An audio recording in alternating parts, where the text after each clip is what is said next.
শুভ দুপুর বন্ধুরা। আজকে সোমবার, দুপুরে লাঞ্চের মেনু কি কিনেছি দেখুন। গরম ভাত,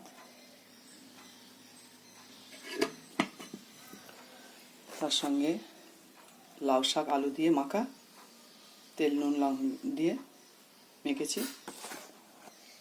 তার সঙ্গে রয়েছে মাছ ভাজা,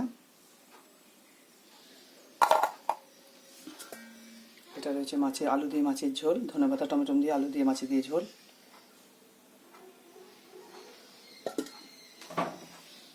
এই পোস্তটা হলো চকলেট পোস্ত।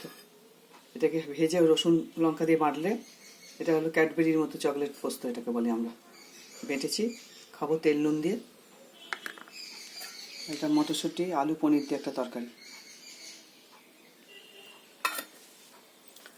আপনারা ভালো থাকবেন, সুস্থ থাকবেন। আমার রান্নাবান্না যদি আপনাদের পছন্দ হয়, লাইক শেয়ার সাবস্ক্রাইব করবেন।